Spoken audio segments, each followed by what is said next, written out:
and I was going to throw the first pitch out of the Giants game. You know as well as I do, I'm a diehard Giants fan, right? We both are. They're like, Jared, you want to throw the first pitch? I'm like, yeah, I'm in. Yes.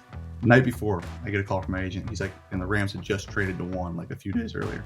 It's like, hey, the Rams want you to go down and visit tomorrow. And I'm like, can they wait a couple days? Would it be a bad look if I told him I wanted to throw the first pitch out for the Giants and then I'll go see him? I think that is totally justifiable. This podcast is presented by Visa, a network giving small businesses tools to grow. Overcoming the odds, rewriting the playbook, delivering under pressure. The MVPs of small business lead their teams to victory all year long. Visa is proud to provide playmakers everywhere with more tools to help grow their businesses and help them achieve even greater success. Because the more people we can empower, the more we all win. Visa, a network giving small businesses tools to grow.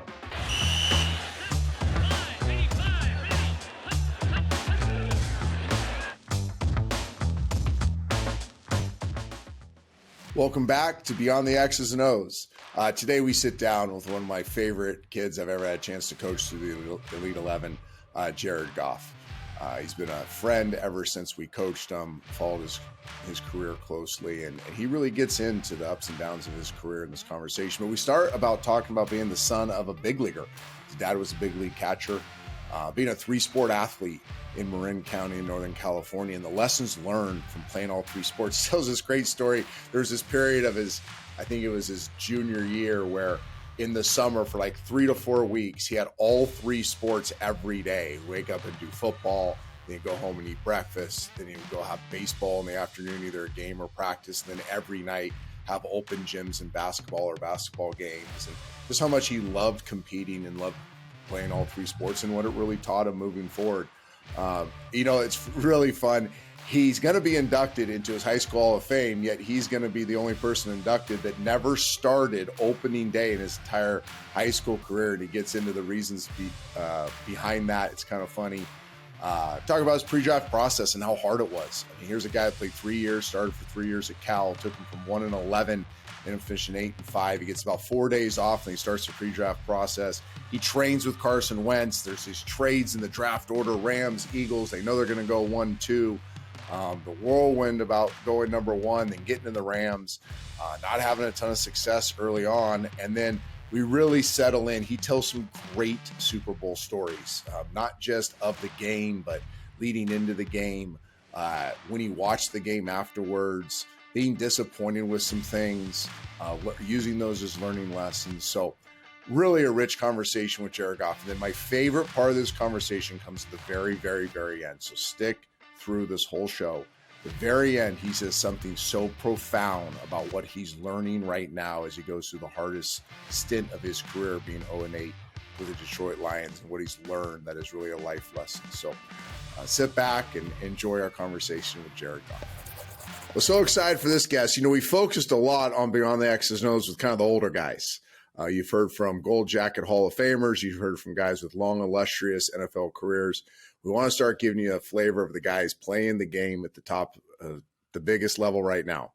So today we're excited to have Jared Goff. I've known Jared a long time. He went through the Elite 11 process. He's one of my favorite kids we've ever coached. And it's been so fun to watch his career at Cal and now in the NFL. So Jared, thanks for joining us. Thank you for having me, man. This will be fun. Well, let's jump in. One of the starting points for most of our guests has been kind of that high school experience. But with you, I want to go back a little bit further. You're the son of a professional baseball player. So let's start. What's your favorite story from growing up in the dugout and watching your dad play professional ball? Oh man, I was probably 2 or 3 years old when he kind of finished up. So like my personal memory isn't there much. I do remember like vaguely being in stadiums and like seeing like, lights and stuff like that, but I don't have like specific things. But I do have heard a story of which is funny, where I was young, I was 2. There was wives in like a suite, like having in a luxury box together, and it was one of their birthdays. And I was up there running around, a little 2-year-old, and sure enough, there's a big cake. It's sitting there, and I get into it and start throwing my hands in it. It's a big cake for one of the wives for her birthday, and I'm messing it up and taking big handfuls out of it. So I'm sure I was fun to take care of at that age. And but yeah, it was fun, and I think we'll get into it, but a lot of the lessons learned from him have been awesome. Was it a baseball? Okay, so obviously you don't remember a ton. You're so young when he got out of baseball, but was it still a baseball household? Was that the primary focus as you started playing ball? Totally. I mean, the first sport you play is dad's tossing you the ball and you're just kind of hitting it in the yard, or grounders in the yard. And so I probably played t-ball or before anything. And he was always my baseball coach, always growing up, and he would help in football and he would help in basketball, but he was always like the head baseball coach for whatever team I was on. So that was kind of a chance for us to bond during that, and something that I'll always remember and look back on through my whole life. So how long was he your baseball coach? I mean, how far did your baseball career go, and how long was he your coach? So I played every year except my senior year, and the only reason in high school, and the only reason is because I graduated early to go to Cal. But he was my head baseball coach probably until high school. And then in high school, he would just help out here and there. He was still a firefighter, still working a lot. So he would come by, and he played catcher in the big. So he would come by and help the catcher out, do some hitting drills. But we had a head coach, and he wanted me to get coached by somebody else and not feel like I was the coach's son getting to play type of thing. So, but I played all the way up through my junior year. Let's spend a little more time there, because I've always admired baseball players, because it's a game that is so much based off failure, right? I mean, you're a superstar if you succeed 3 out of 10 times as a hitter. And your dad living that life, now he's coaching you. I got to imagine, and you can give us some stories or not, of some really hard times where you're probably down on yourself. You weren't as successful as you wanted to be, and your dad being able to fill those gaps with these incredible stories about bouncing back from adversity, because it sure shaped his life being a ball player. Sure. Yeah. I think I can think back to a bunch of times, and times where I would, have a 3 strikeout game and make a couple errors in the field, and he would handle it pretty well afterwards. And sometimes he wouldn't. I'm sure there's times where he'd look back and wish he would have been better at times, but it was as good as you could probably ask for from a dad who has those experiences and has been through it. And I think, what has always been good for me, and I think he's grown into it well, is just the aspect of just have fun. If you're not having fun and it's not, fueling you and getting you up every day, why are you doing it? So that's kind of, through baseball and football, but really in high school through baseball, with him, just have fun. You're not gonna, break any records in high school. You're not gonna, become an all-star in high school. Just enjoy the game and have fun. And I'm glad I did and was able to share those memories with him. Well, I'll brag on your pops. We've 11 years of Elite 11. We've dealt with a lot of quarterback dads, as you can imagine. And I can imagine. Your dad sits at the top of the list of our favorites. Oh, man. He was never an issue. He was always encouraging. He had that same mentality, even as you went through the Elite 11, that this was for the ride. It was the journey. It was camaraderie. It was getting better. I was having fun, competing. Like, it never became bigger than that. I think that was one of the reasons why you thrive so much, is because you had that support at home. But anyways, that's my commentary. So when did the love affair for football or / quarterback start? Oh, always. I mean, I was always a quarterback. I was a quarterback since I was 7 years old. So really, so you're doing the baseball thing and the quarterback thing in Little League and basketball. I played all 3 in high school. But I loved quarterback, right? I loved baseball and I loved quarterback. Basketball, I was just okay. But I played quarterback since I was 7 years old. Really the only position I ever played. Grew up in it. And really, it was because I had kind of the best arm at 7 years old, probably because my dad put a ball in my hand pretty young, and I just started chucking it around, and I had a decent arm, and we weren't throwing it much, but, played quarterback and was able to kind of, I guess, find out what it's like to be a leader really young. Right. And, but yeah, I enjoyed it. I think, when I went through high school, I was good at both sports, but about my sophomore year of high school, started to separate in football, where I really felt like I'm better at football than I am at baseball. Like I'm good at both, but I'm really, football is easy type of thing. Like this is, I got to work to be good at baseball. I got to stay in the cage. I got to spend a bunch of extra time. Football, I can kind of just roll out there and just, make some plays happen, which was kind of my like light bulb of like, okay, this is your sport. And then from there, I got the first offer from Cal after my junior season. And that was my first scholarship offer in either sport. So that made the decision pretty easy. when you were in high school, 3-sport athletes weren't as common as like when I was in high school, because you're Sure. still, there's demands to specialize, correct? I mean, I'm sure being a No very doubt. good baseball player, you're invited to play on all these travel ball teams, especially with your dad being a big leaguer. And football, I mean, you went through a little bit with the Elite 11, but a lot of these quarterbacks, they do nothing but quarterback. And then Yep. winter is an opportunity to lift weights or work on your speed or work on your agility, and then you're playing hoops. So one, speak to the demands on Sure. your time, and then two, the value of the sacrifice of playing all three and what that brought you. Yeah, I loved it. I really did, and I knew no different. And I think it kind of speaks to my dad again. Like we had a bunch of friends who were doing exactly what you said, who played one sport and played travel ball year round, or and that was really the sport that you played year round was baseball. But I was like, my dad was like, go play basketball, go play football, try them all, do them all, and he played all three in high school. So again, kind of speaking to that, like he was able to relay that to me. But I loved being busy. I loved playing the games. I remember, during my sophomore year, I played varsity baseball, basketball, and football as a sophomore. And I remember that summer, I had all three sports like every day for like a couple weeks. So I would wake up and I would have 6 a.m., football, you get there, you hit your weights, you do practice, and you're done by 9. I'd come home and eat breakfast. I'd go back and I would have baseball practice at, noon, whatever, noon to 2, knock that out. Maybe I had a game. It was a few hours, knock that out, come back home, maybe take a nap. And then I'd have like a 6 o'clock basketball game. And it was kind of that way for like, there was a 2-week period where they kind of overlapped. And I kind of did that for, probably 6, 7, 8 times through the summer. So let's drill a little bit deeper into that sophomore year. I'm assuming, and correct me if I'm wrong, was that your first varsity football start your sophomore year? Yeah. So interesting. Me and a guy split time. So I actually never started. We would go like 2 series. He was the returning starter. They went to the state championship the year prior. I was young, right? I'm a sophomore. He was a junior at the time. So he would go 2, I would go 2, and he was like a captain. So he always got to start. I actually never got to start my sophomore year. Well, I got to believe you learned something from that. This is great. I had no idea, even though we researched you through the Elite 11, but I had no idea you split time as a sophomore. That's really interesting, because I got to believe if he's a captain, he's a good player, they won a state championship, you had a role model to a certain degree, or somebody you can learn through his successes and through his mistakes.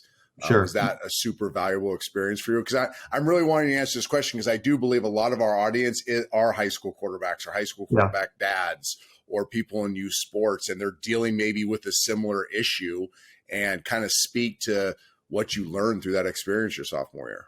Right. Yeah. I was really lucky that he was a really good dude, and still is one of my closest friends to today. So it wasn't like a little brother thing where he was trying to always big dog me like that. I was lucky in that regard. But I think, being around him, he was a great leader. He was a great football player. He ended up playing receiver for us, and he played at Oregon for a few years at receiver. He walked on, but he was a tremendous player and a tremendous leader. And I was able to kind of, I guess, grow underneath him a little bit, and still play well on the field and still have my moments. But it was really fun to learn from him and to grow in that way. And again, I had baseball and basketball too. So it wasn't like all my eggs were in one basket. I was able to enjoy, the winter and the spring as well. And, but yeah, I think the best thing about it was he was a great dude, and we kind of worked together well. He was a runner. I was a thrower, obviously. It was a good little dynamic. That's cool. So when was your first start? So my junior year, I come back, right? And, I still give my head coach some grief about this, but he started the first game, and we're both good. He's totally a runner. I'm totally a thrower. But again, now he's a senior captain, right? He's a tremendous player. He starts the first game. He plays 2 series. I come in, and I believe I played the rest of the game, and we won. So I'm like, okay, I hope I'm the starter now, right? I hope it's done. Next game, same thing. He starts, plays 2 series.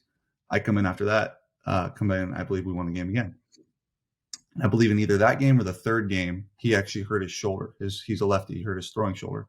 So I was like, okay, Chris is going to be a receiver now. Like, Jared, you're the starter. So it kind of like, who knows what would have happened if he didn't hurt his shoulder. You never know how it would have gone. But, it all worked out. And again, he's one of my closest friends to today. And I still give my head coach a little grief about that. So I got my first real start probably as a third game my junior year. Well, I got to believe by this time it's not that big of a deal. It's old hat, right? You've played so much football as a sophomore. You've played Yeah. these first few games, the majority of them, splitting time with Chris. Most guys, we talk about their first start and the nerves and the anxiety and the atmosphere, try to take us into that. But I got to assume yours was like, well, okay, it just means I'm starting the game. Right, exactly. It was like I was already a captain. I was already had all that. I was like, all right, finally, I get to start the first game. And it is funny though. My first start, Morgan Mahalik, a guy Yeah. I think just to poke, or no, I'm sorry, this is my senior year now. It's your senior when Morgan was behind you, yeah. Morgan was my junior, and so the joke was that I never started the first game of the season. So my senior year, my coach, again to kind of poke fun, I believe, did wildcat, and I was at receiver, and Morgan was the quarterback, and they ran a zone read, and then I was in, right. So just kind of something that was funny, but to answer your question, yeah, when I finally was able to be like, all right, I'm the starter, I had already had a bunch of playing experience, so there wasn't much nerves. That first game as a sophomore, though, that's when you get the nerves, because I knew I was going to play, didn't really know what series, knew it was going to be probably the third series, I was probably going to play a couple series, and it was, that's where you got the nerves. I was probably 145 pounds, soaking wet. You knew where I was going. I have two places I want to go with you, and then we'll put a bow on high school. Finish there. So how big were you? Talk to people, because there's a lot of kids that are frustrated. They're like, I'm only 155 pounds. And this guy I'm looking at on 247, he's 195. Like, you were a late bloomer. So you're 145 as a sophomore. What were you, 6'2"? Yeah. I was probably 6'2" when I was a freshman. It was always like how old I was. So when I was 14, I was 140 pounds. And then when I was 15, I was 150 pounds. It was kind of 10 pounds every year. When I was 18 years old, as a starter for Cal Bears, I was 180 pounds. Oh, I remember. Remember me making fun of you in the Oakland Regional, asking if you'd ever been in a squat rack? Yeah. So I was probably at that. I was my junior year. I was probably 175 pounds. I was 6'2". I was thin, but I was durable, man. I could take a hit. I was ready. You were. And then, so what are you playing at now? I'm probably 215 now. Okay. So through Cal, you got kind of that man strength, and you got in the NFL in that 205 to 215. Yeah. So I finished Cal at I was 21 years old. So I was 205, I finished there at about 205, put on about 10 pounds before the combine. And I've kind of held that 210 to 215 for the last 5 years, gone up and down from there. All right. So this is one that's interesting. Have you been inducted into your high school Hall of Fame yet? I mean, you obviously are going to. Have you been inducted yet? No, it's a 10-year wait. So I'm about 2 years away. Okay. So when they do, you got to make sure you find out if you're the only Hall of Famer that never was an opening day starter in their sport that they're inducted. I should. That'd be funny. Yeah. My head coach probably doesn't like to talk about that story much, but it would be funny to bring up. He probably. Oh yeah. I mean, that should be the theme of your speech. Sure. Is like how many guys are in the Hall of Fame that never started opening day for their coach? Right. Yep. That is good. I will use that. All right. So the recruiting process, I knew you while you're going through it, but kind of give the audience just a general summation of your recruiting process. Yeah. For me, it was really, really quick. It was, I played my junior year, and where I'm from in Marin County, it wasn't a hotbed for recruits. We didn't have coaches coming to our games, but I had a good junior year. I won some awards. We had a good team. So I got a little bit of attention, was getting the letters in the mail. I signed up for, all those recruiting, helping websites, whatever those were, to try to help get film out. Huddle was brand new. So it wasn't like, I was able to send a bunch of film. I had to kind of cut it myself, put it on YouTube, send a link, that whole thing. But I went over to junior day at Cal in March after my junior season. So leading into my, I'm really in my junior season of baseball at this point. Went over to Cal. Neither of my parents could go. They were like, oh yeah, just go to junior day. Like, kind of weren't expecting much. I was there with my uncle and my head coach from high school. And, sure enough, Tedford pulls me in his office. He's talking, and, hey man, we're going to offer you a scholarship. And he kind of kept just talking. And, I was like, wait, what? Did you just say you're going to offer me a scholarship? Like, it was kind of, we weren't expecting it at all. And, I remember after the conversation, my uncle was like, okay, so just so we're sure, like you're offering him a scholarship, right? And he's like, yeah, like we would love to have him. And I was like, oh my God. So growing up a Cal fan, the whole thing was awesome. But then from there, that offer was probably on, a Saturday. And then I had Boise State and Washington State offer me on like Wednesday. And then I committed to Cal probably 3 weeks later. Okay. See, that was quick. And that makes sense too. Now I do have to ask you this, and we'll bust Jeff's, chops on this one day, but So, I don't know if I've ever told you this. I was his first, right? So Jeff was the OC. He'd played in Canada. Just as Jeff Tedford we're talking about was the OC. Was playing in Canada. Comes down, replaces a legendary offensive coordinator at Fresno State, Rich Olson, who went on to win national championships at the University of Miami and coached the NFL for years with the Cardinals, Vikings. But Jeff I was his first guy, and then I was his first round pick. But if you don't know this, I think there's 6 or 7 of us. So Aaron, obviously, the headliner, Aaron Rodgers, who followed you at Cal, but you and Aaron at Cal, Achilles Smith, Joey Harrington, Jay Feely at Oregon, and myself. Is that all of us? Kyle Bowler. Kyle Bowler at Cal. That's right. Kyle. That was his first year. Kyle had played terrible his junior year, I think. And then Jeff came into Cal and completely fixed him. He gets drafted, 15 overall, something like that, by the Baltimore Ravens. So, yeah. So there's a bunch of us. Did he ever compare any of us? Because I've been asking him this forever, and he never gives me a solid answer. Did he ever compare any of us? I don't think so. I don't think I ever heard him compare me to any of his former guys. And I never had him coach me, but just through the recruiting process, no, never. I don't think he did. That's crazy. I would have loved an old Dilfer comparison, though. That would have made me, real excited. Oh, you were way better than me. Trust me. I got lucky with it all. Well, that's cool. All right. So you commit to Cal, obviously being a Northern California guy, that's got to be a thrill of a lifetime. When we get back from our first break, we will talk about Jared's experience at Cal. There was a rough start there. I'm sure he learned a lot from that adversity. We'll be right back. It's football season, baby, and you know what that means. It means we're going for 2 here with the sponsors of today's show. Manscape. Blitzing through hairs has never been easier, and it's time you join the 2 million men worldwide who trust Manscaped by using code DIMES at manscaped.com for 20% off plus free shipping. It's 3 and out the window with all other trimmers. Now go tame that Wildcat offense. The world is starting to open, and the Performance Package 4.0 for Manscaped is here to help you get ready. Inside, you'll find their brand new Lawnmower 4.0 trimmer, Weed Whacker ear and nose hair trimmer, boy do I need that, Crop Reviver toner, plus 2 free gifts, Performance Boxer briefs, and the Shed travel bag. The Performance Package 4.0 from Manscaped is the perfect package for your package and a key for a great grooming and hygiene routine to make sure the boys downstairs are smooth like Tom Brady in the fourth quarter. The brand new Lawnmower 4.0 is here to take your defense to the next level. This 4th generation trimmer features a cutting edge ceramic blade to reduce grooming accidents thanks to their advanced skin safe technology. The Lawnmower 4.0 has a 7,000 RPM motor, a new multi-function on-off switch can engage a travel lock, and gives you the ability to turn the 4000K LED spotlight on and off when needed for a more precise shave. Did I mention this trimmer is waterproof too? Rain, snow, or sleet are no match for the waterproof power of the 4.0. This package also comes with the Weed Whacker. This elite nose and ear hair trimmer is also waterproof and uses a 9,000 RPM motor-powered 360-degree rotary dual blade system. This trimmer also has a proprietary skin-safe technology which helps prevent nicks, snags, and tugs. Get 20% off and free shipping with the code DIMES at manscaped.com. That's 20% off with free shipping at manscaped.com and use code DIMES. All right. Well, you didn't have to travel far to go to college. You played high school in Marin County, and now you go over to Cal to be the quarterback there. First year, talk to me about that first year, because it's not what you necessarily signed up for, was it?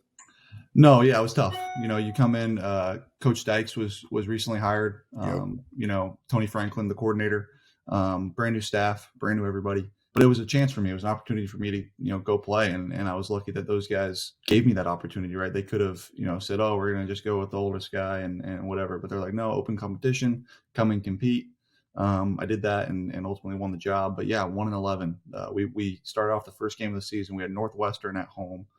I remember, never forget it. Like 5 o'clock start. The sun's setting like kind of right over the Bay Area. You're getting that like perfect. Like it's sunny, but it's gonna get dark by halftime. Um, Crowd's packed. Fun game. We lost, but it was 44-35 or something. Offense did okay. And then the next week we played Portland State, and it was closer than you'd hope. It was like 35-31 or something. We won, but it was closer than you want it to be. And that was our last win. We lost 10 in a row straight from there. And it was tough. It was really tough. You learn a lot. I think the main thing I learned is how hard it is to win, and how much it takes, and that in high school I lost 4 games in high school. It was, like I mentioned earlier, I'm a hard worker, but I could kind of roll out there and just get it done sometimes. And, you learn that pretty quickly in college. That ain't the case anymore, especially in big time, Pac-12 or any Power 5 football. It's hard to win. It's really hard. And it's really easy to lose. You can do some, really easy things to lose a game. And I think that was the main thing I learned that whole year, and just, how to be accountable and how to be a leader and how to kind of fight through some adversity. What about resilience? Because I watched, I don't want to say every game, but I can't think of a game I missed because I was living in the Bay Area. My stepdad went to Cal. Cal was my dream school. Jeff was one of my best friends, and I know you played for Sonny, but Jeff recruited you. So I always was at Cal games while Jeff was the coach there. And so I kept a very close eye on Cal football, and you especially. Mm-hmm. And I remember you just getting the crap beat out of you. Yeah. It was, I don't know if they call it air raid, but it was really spread offense, not a ton of protection answers, soft edges, and just getting launched on.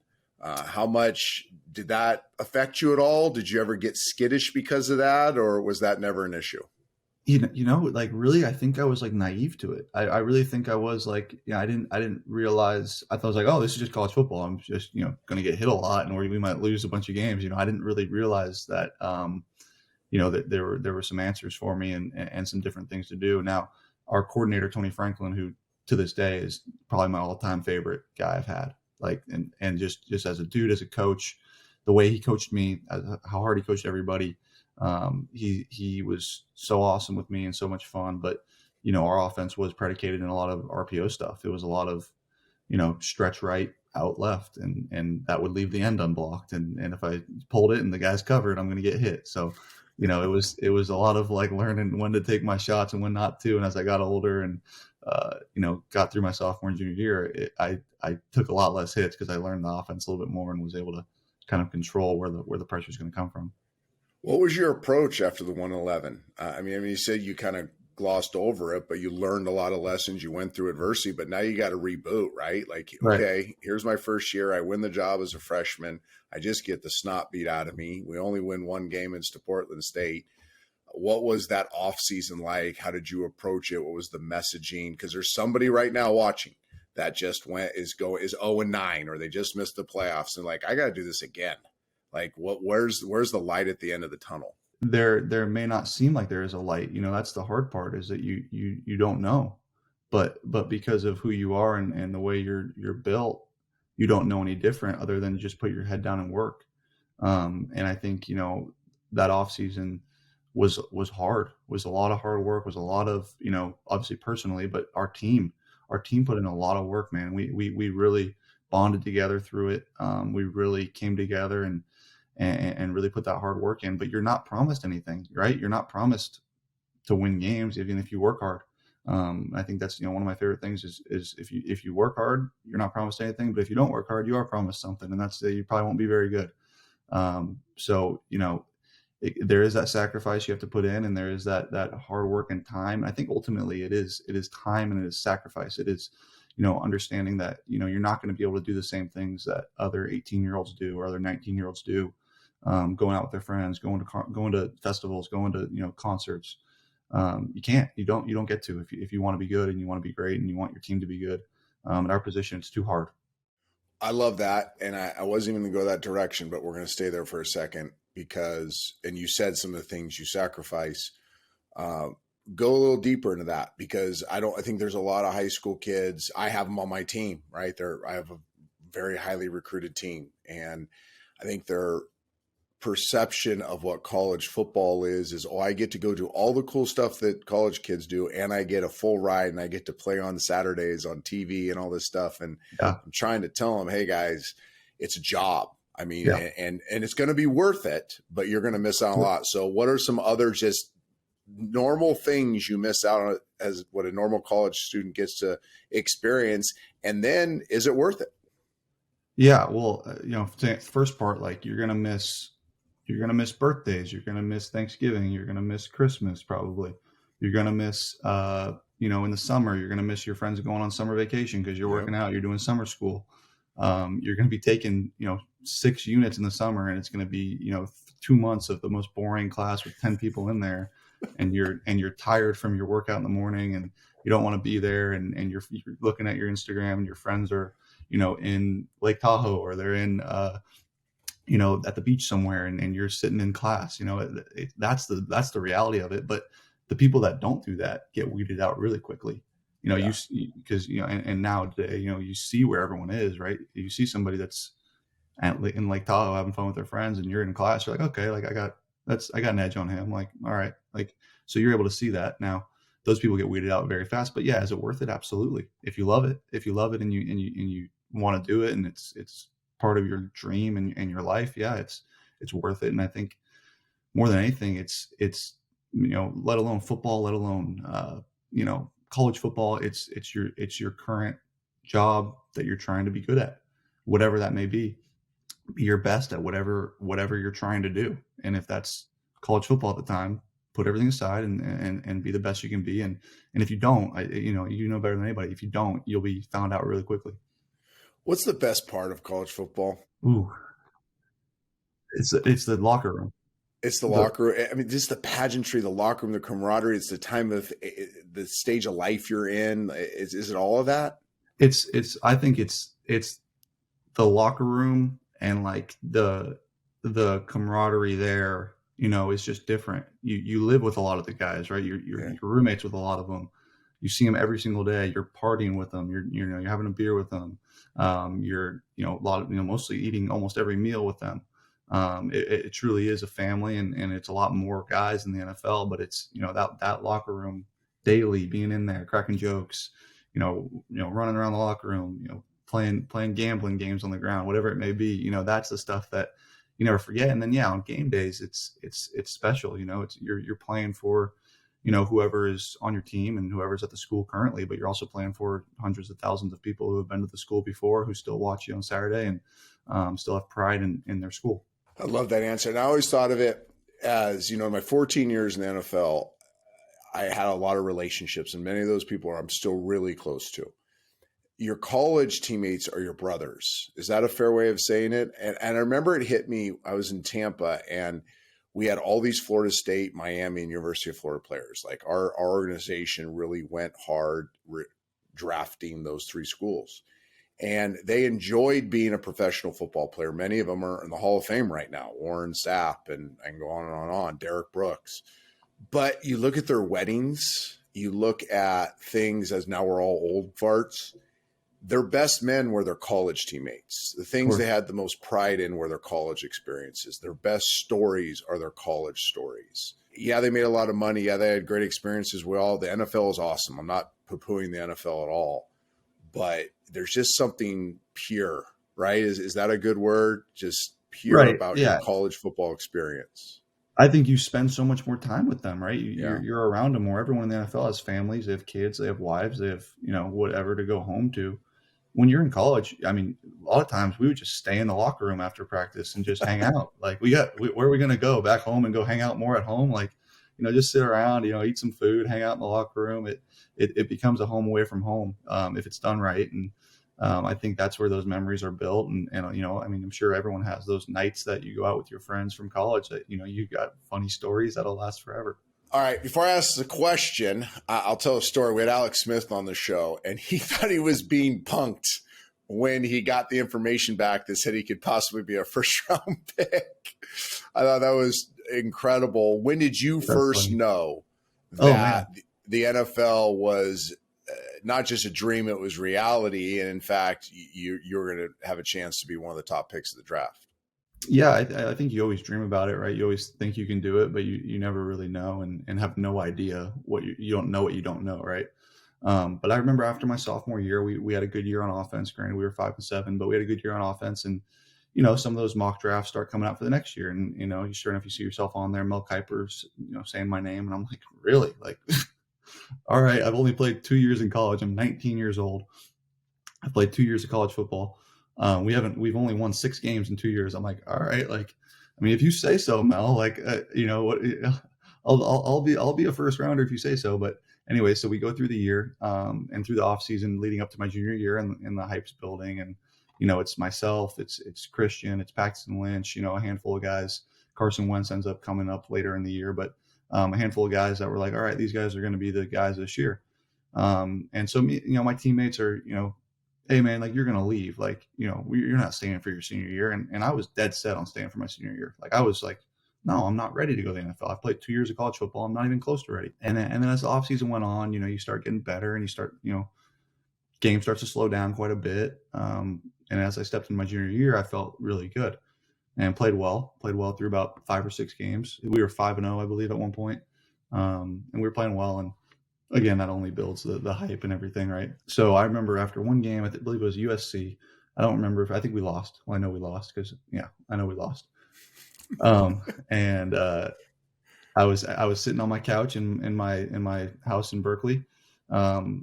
And my dad was sitting there with me, and he's, I remember him being like, so what do you think? This is probably 6-7 games in. I haven't made a decision yet. What do you think? And I'm like, yeah, I think this is it. I'm going to go. I'm going to be done after this year. He's like, good. I agree. And that was the extent of it. That was super deep. Yeah, no, really. It was, I remember it was 30 seconds. It was like, so what do you think about, being done after this year? And it was like, yeah, I think that's it. And he's like, okay, cool. I think so too. And we're able to stay focused. There's this narrative. Every year I hear it, and I kind of scoff at it. But when a kid's going to come out, right? A kid's going to come out, and you hear Johnny fans say, "Well, he's not going to be as invested in his team. He's not going to be as focused. He's thinking about the NFL." I think that's hogwash. I'm sure that didn't affect you, correct? It really didn't at all. I mean, to be honest with you, I didn't think about it truly till like that conversation, middle of the year. Truly put some thought into it, and then after that, I believe we had lost a couple in a row. So in my head's going, all right, we need to win some. I need to do this, that, and the other if I want to, solidify myself. Because if not, I'll be back for my senior year. So, I was able to play well through that end of the year and made that decision pretty easily. I was lucky to have 2 coaches, Sonny Dykes and Tony Franklin, who were like, you're not coming back. I don't care what you want to do. You're going to the NFL. You're going to be a top 10 pick. So don't even think about coming back. And I was like, okay, twist my arm. Okay, I'll go. So that made that decision pretty easily, and then ending on a good note, being 8-5 and winning that bowl game, and being able to, like you said, leave the place better than when I came, and doing it with like a lot of the same guys that were on that 1-11 team. It really was. It was a lot of those juniors that are now redshirt seniors.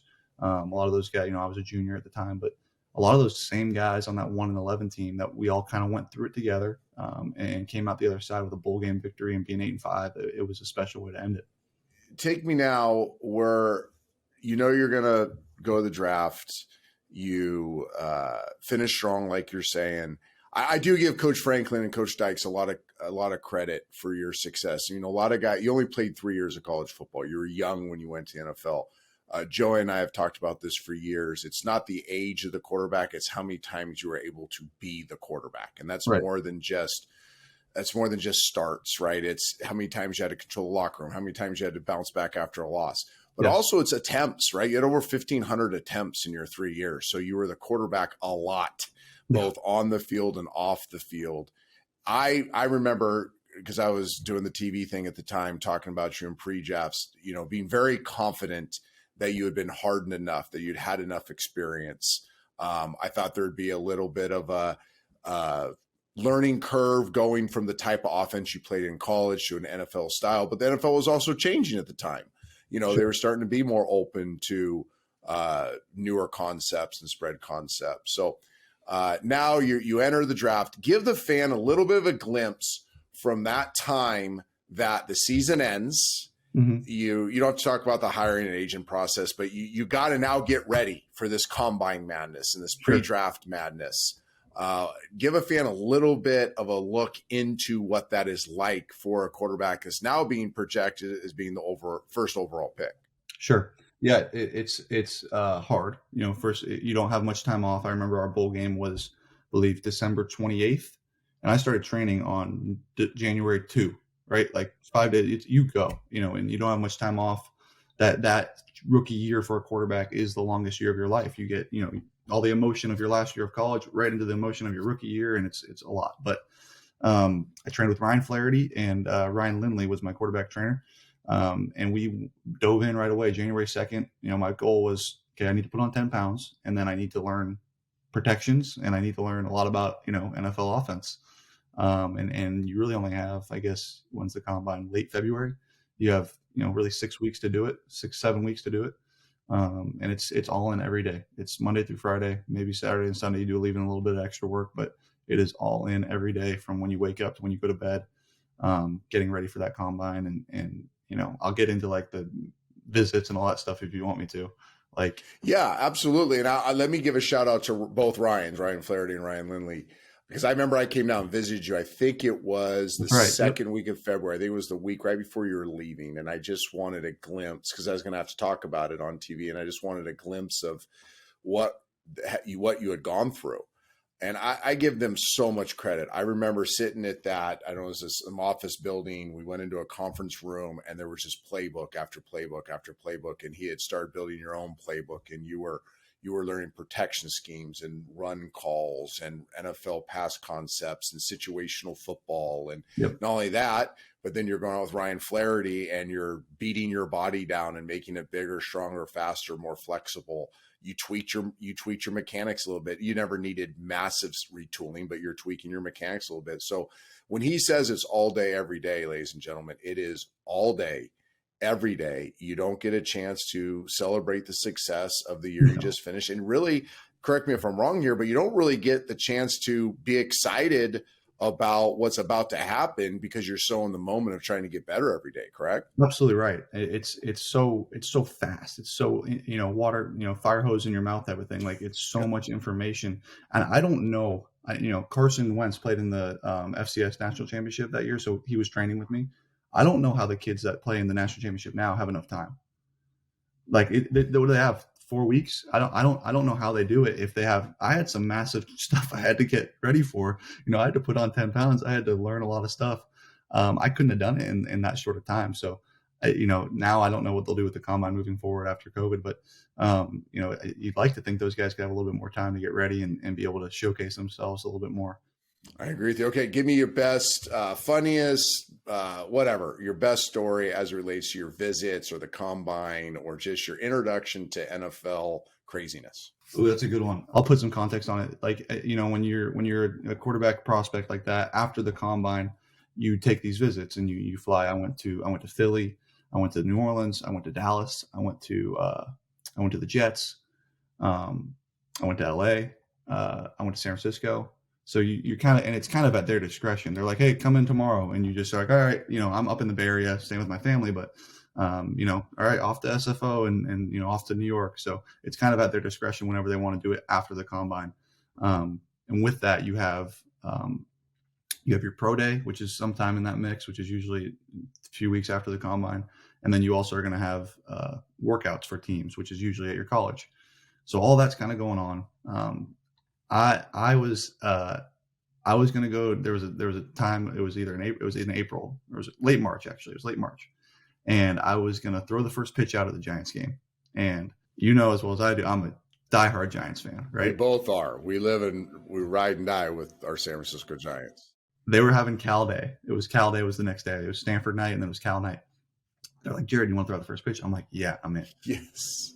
Night before, I get a call from my agent. He's like, and the Rams had just traded to one like a few days earlier. He's like, hey, the Rams want you to go down and visit tomorrow. And I'm like, can they wait a couple days? Like, would it be that bad? Would it be a bad look if I told him I wanted to throw the first pitch out for the Giants and then I'll go see them? So I think that is totally justifiable. Yeah. Yeah, I was considering it for about 5 minutes, and I was like, no, I'll throw out the first pitch for the Dodgers after they draft me, and it'll be fun. But it was funny. Actually, I got down there and Jeff Fisher like tossed me a baseball, and he's like, "I think you'll be all right." Kind of joking with me because he knew the story about like I wanted to throw out that first pitch. But that was a fun one. I think kind of ironic was I was in Philly on my visit when the Rams traded to 1, and then I was in LA on my visit when Philly traded to 2. And so me and Carson trained together the whole draft, and we kind of knew we were going to go 1-2 in whatever order. And then once that Philly trade happened, it was like, all right, we're going to get 1-2, no doubt. Where it's going to be, who knows? But soon after, we kind of figured it out. So, real quick, have you ever thrown out the first pitch for Giants? I haven't. No, I'm gonna text you. I'm gonna text you Kruko and Kiper's number when we're off this. Please, I would love to. We'll do a group text and be like, "Hey, you got to get Jared back to throw out a first pitch." I would love to. I did the Dodgers. I've done the Tigers now. I have not done the Giants. Oh, you got to do your hometown team, man. Right. Awesome. All right. So listen, everybody, you can go look up Jared's NFL career. We have really tried hard on this show not to like talk about the clickbait, the NFL stuff. There's awesome shows out there to do that, right? I mean, you just turn on NFL Primetime or whatever they call the countdown show in the morning, watch Hasselback talk about it. I'm more into the stories behind the stories of your NFL career. Very few quarterbacks in the history of the NFL have started in the Super Bowl. We are 2 of them. Tell me what that experience was like. You can go as deep into the game as you want. You cannot even talk about the game, but just from the time you win the NFC Championship and you realize, oh my gosh, we're going to the Super Bowl, that ride. Because when people ask me about my Super Bowl stories, I talk about that ride and then I talk about the post game. I hardly ever talk about the game itself. Right. Yeah. No, well, I wish I had a better post game story, but I'll give you from NFC Championship. When Greg Zuerlein's kick went through from whatever it was, 57, the feeling of like, oh, holy shit, we're actually going to the Super Bowl. Like, and, you kind of believe it can happen, but until it actually happens, you don't really, it doesn't really hit you. So I remember that moment. I'll never forget that moment. I can still see it right now running on the field. And that feeling of like, oh my God, we're going to go to the Super Bowl. So, those 2 weeks are nuts. The first week you practice at home. This next week, you might as well not even have football practice because it's kind of, just a media circus for the whole week. And now I'm sure it's crazier than when you were playing. But so that was different being out there. And I think that ultimately gave the Patriots some sort of an advantage, right? They've done it a bunch of times. So they had a little bit of a better system in place. But regardless, you go out there, you practice. We were practicing at the Falcons facility. Which was great. And then we had media every single day. And that was new, right? You're talking about things you're not usually talking about. They start asking questions that aren't usually asked because they have so much time to ask whatever they want. And the storylines are wild and you're hearing things going on. And then I think game day was fun. I mean, the experience of it is it's amazing. Hopefully not once in a lifetime, but it's truly like such a spectacle. And the amount, I remember the amount of people on the field to me was like mind blowing. You walk out there for pregame warmups, you're used to, maybe 100 people on the sideline, walking around, media, whatever. There's got to be 5,000 people like lined around the field. And, you're trying to get your warm up in, you're trying not to look around too much. You're trying to stay focused, trying to get your warm up in. And then, you come off and go and play. And I remember the other thing that was surprising was how long the TV timeouts were, and because it's, you're told about that. It's for commercial break, Super Bowl commercials and whatnot. TV timeouts are long. And then the halftime is super long, right? The halftime's like half hour, 40 minutes. I think it's 40 minutes. It's twice as long as the regular season. I know that. It felt like an eternity for me. Right. It felt like that for us too. And again, does it make a difference in the game? Who knows? But the Patriots had been through that so many times. They kind of have the system in place. And I think the number one thing that threw me and was that they replace a ball every play or as often as they can. If you're in no huddle and the ball's on the field, they won't. If that ball goes out of bounds or it's incomplete or a runner runs out of bounds, that ball's out of the game.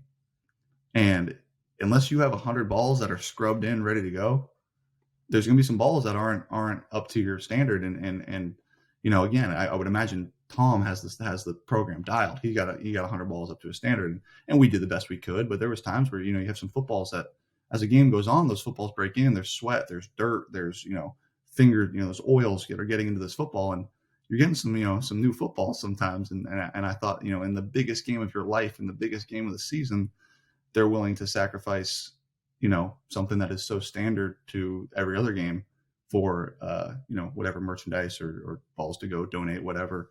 That was kind of the most like shocking thing. And they're stamped different. Let me pile on Right. this a little bit, because I don't want anybody to think that Jared's making an excuse. This is a real thing, real thing. We work hard on the footballs we play with in the NFL. I mean, I had 2 equipment managers everywhere I went. I taught them how to break in the balls. I taught Alex Smith, when I was mentoring him, how to break in the football the way he liked it. Matthew Hasselbeck was a ball freak. You give him a K ball, you toss him a K ball, he would catch it without looking, and that's a K ball. Yeah. Like, we know what the ball should feel like, and we spend a lot of time getting ready. I have even worse experience. They didn't take the wax off our balls. Oh, so boy. the first, I don't know, 10 throws of that Super Bowl, I'm throwing a waxy, stamped, different. Isn't that crazy? Like, it's crazy. The biggest game of your life, they got the wrong balls out there. And you see, there's been so many bad quarterback performances in the Super Bowl from guys you don't see it coming from, and you can't say it. Now, you can when you're almost 50 years old and you're looking back at it, but a lot of the reason is because you get crappy footballs, and it's so the NFL can sell them and give them to their sponsors and whatnot, and they want that ball to go out of bounds. Right. So I remember Drew Brees calls me before his Super Bowl. He's like, "Hey, what advice can you give me?" I said, the gap between your normal pregame warm-up, going back, coming back, and then all the songs, right? All the fanfare. That's like 14 minutes, and it's usually, 3 or 4? I mean, You're doing it right now. Yep. So that was a hard one. I said the halftime and the footballs. I said, Drew, you got to make sure. I didn't say 100. I think I said 50. I said, you got to start right now. And this was like maybe Tuesday after they had won the NFC Championship game. Right. Like, you got to start right now, breaking in as many footballs as you can, get your guys doing it, and then fight the refs before the game on it. But the problem is, he's like, we don't have the NFL balls. We don't have the Super Bowl balls. Like, I don't know when they changed that, but you wouldn't get the Super Bowl balls early enough to break them in. So you're right. There's a huge advantage for, and I don't say the Patriots and Tom Brady, but they've been there, done that. They've been there and done it, yes. And not that was, again, that wasn't the difference in the game. Nobody's thinking you're making that excuse, but it is it's a real deal, man. It is a real deal that every year, when it's the first time quarterback playing in it, I think to myself, well, he's in for a really unique experience. Yeah. Because he probably doesn't know, unless he's got a Jared Goff he can call, or obviously Tom, or guys that have played in multiple Super Bowls. So I'm glad you brought that up. I don't talk about it a lot, but it's a real deal. In the game, what were your nerves like? Because people ask me this question all the time, and I was too mellow. I'd prepared mentally to be calm and be not distracted, and I didn't have my normal juice. What was your emotional state like?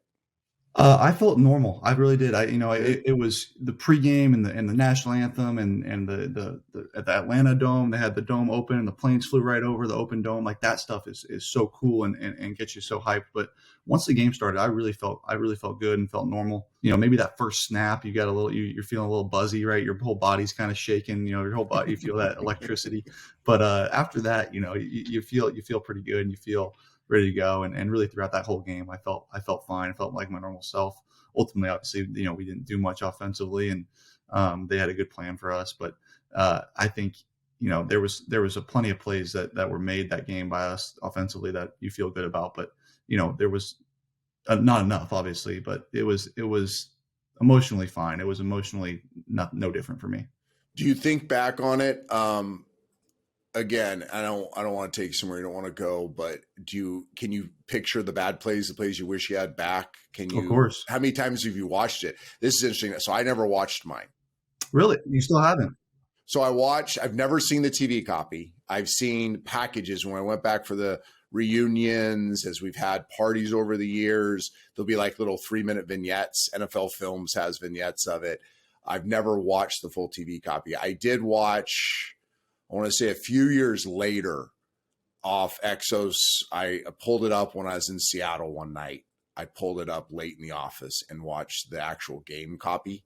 But I think of all the bad play. I remember the Stokely touchdown, but I can vividly remember the feel what I was seeing, what it felt like, the calls on the bad plays. I missed Totally. Kadri Ismail on like a glance route in the high red that I should have pinned the safety more and blah, blah, blah, blah, blah. And he's going to walk in. I tease him. I threw a 3rd and 4. We run double stick to the right, backside single, fade kind of option, which we usually didn't throw very often because we had the 2 big tight ends, Coates and Sharp. They would always win on one of the sticks.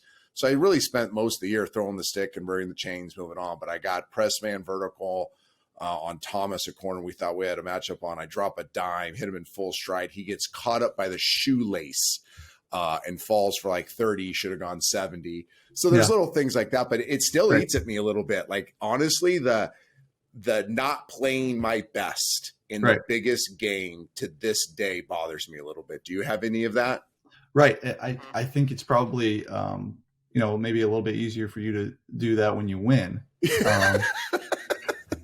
When I'm sorry, I did not mean to go take you to the dark side. No, dude, it's not. It's reality. You don't play your best and you don't get the win. Of course, dude, I remember all those plays and you think about them all the time. And I think with the interception to Gilmore at the end of the game, we had a chance to tie the game up there.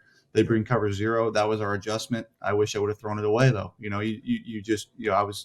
I was just kind of, in autopilot, you throw it away, you make a play, or you make a play on the next play. I can think about, I can think about some of the sacks I took, some of the checks I made. I remember Patrick Chung was a guy that we were relying on for a lot of those checks, and he got hurt like in the second quarter. And, so they bring in some other, whoever it was next, I believe it was some 30 number that you're like, well, wait a second. Right. It was Harmon, I believe. I can't remember his first name. I believe he was 21 number. But there was a different, Patrick Chung was like the whole game plan, and he's out. So now and that's the type of stuff you remember is I missed a check because Patrick Chung wasn't in the game, I believe, and I was thinking about something else. So those are the things that you'll never forget and are part of who you are. And I think the best way to put it is good or bad, it's a tattoo, and you can get more tattoos, you can get good tattoos, you can get more, but that's one you wear and you'll have forever. And it's part of what my career has been up to this point. But I think watching the game, I watched it after like a month or two. I think I watched it on Exos after like 2 months by myself, right? Like watching it by myself and just evaluating it and taking notes and like being like, all right, and learning from it and really trying to put it to bed. I don't know if I've ever seen it on TV. I don't know if I've ever seen the TV copy. If I had won though, I might have watched the TV copy 100 times. Not if you played crappy like I did. I don't know. I may have just forgot about it. Just fast forward to the end. Well, let me finish this. I took you to a place I don't want to go, but let me finish on a really high note.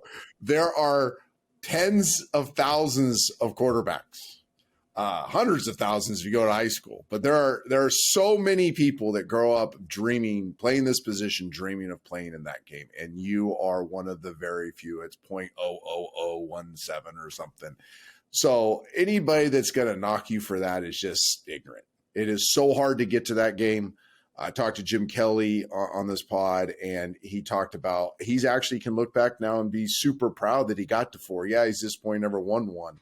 Yeah, but to get to 4, get to 1, it's a tremendous accomplishment. So let's finish up this way. I try to do this with each guest because it's such an important part of our journey as a quarterback.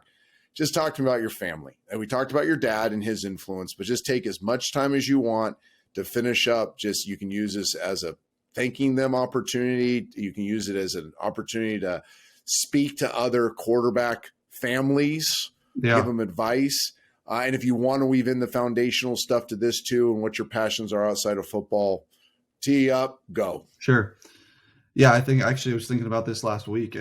Obviously, my dad's had an influence on me and sports specifically. My mom has as well, and my sister has been always there, going to all the games, dragging her to all the games since I was little. But currently going through some pretty good adversity right now, right? You're 0-9 or 0-8, and after games, there's 4 people who text me every time. It's my mom, my dad, my sister, and my girlfriend. No matter what, right?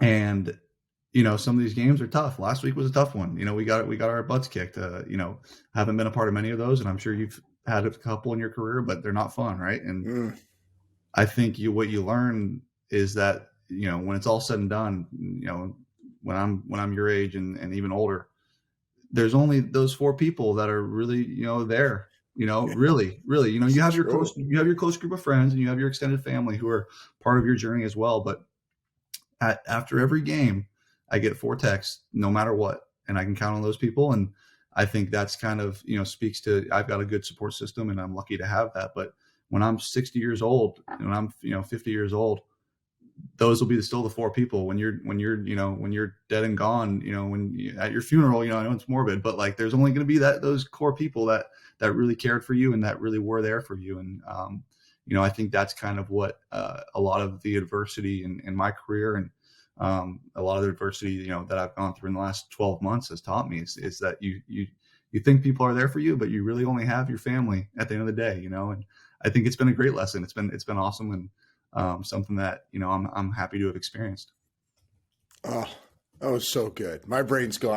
Now I want to give like a life coaching speech right now, because we did the show for that exact reason. Beyond the X's and O's, there's so much. Our quarterbacks. I'm just going to speak to you.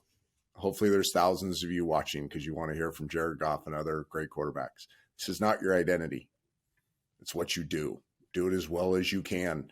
Hopefully you get to have these incredible experiences that Jared's had, that I've had, that Steve Young had, that Brett Favre, Troy Aikman. I can go on and on and on that's been on the show. At the end of the day, it's not your identity. It's something you do. Your identity is much bigger than that. Jared talked about unconditional love. A lot of the people that you think are loving you right now because of what you do, not who you are. And your family, those that will be there through the hardest of times, that's called unconditional love. It has nothing to do with what you do with the football. So, Jared, thanks for sharing that. This has been so much fun. So much fun. It's so fun for me. I'll just be selfish here for 30 seconds as we close up. I remember Jeff Tedford calling me and saying, you got to see this kid Goff. We go to an Oakland regional, and I'd watched your film, and to this day, we use you as an example at Elite 11. You're the finest deep ball thrower we've ever evaluated at Elite 11. I appreciate it. 42-yard dimes look like they were hitches. 3 yards from the sideline, 42 to 45 yards down the field, you still do it. But he said, this kid is great. He's such a great kid. He's a great competitor, but don't make fun of his skinny legs too much. So what do is I get to Oakland and I just rode you for all day about your skinny legs. Yep. And you owned it, and you just kept ripping fire. You end up going to the finals. We have an incredible time at the finals, and you've been a really good friend. You've always treated people around you super well. And when people ask me about you, I'm saying, hey, he's going through a rough stage. He's going to be fine. He's going to have a long, illustrious career. But more importantly, he's going to leave places better than they found them. That's right. That's the goal, man. You people in Detroit right now, I know it's rough. I get it. I lived it. He will leave that franchise better than he found it, because that's who he is. Jared, thank you so much for your time. Thank you, Trent. This was awesome. I appreciate it, man. You got it, brother. Thanks so much to Jared Goff for spending time with all of us today. Man, I love that conversation. And again, thanks to our friends at State Farm. Like a good neighbor, State Farm is there. Call or go to statefarm.com for a quote today.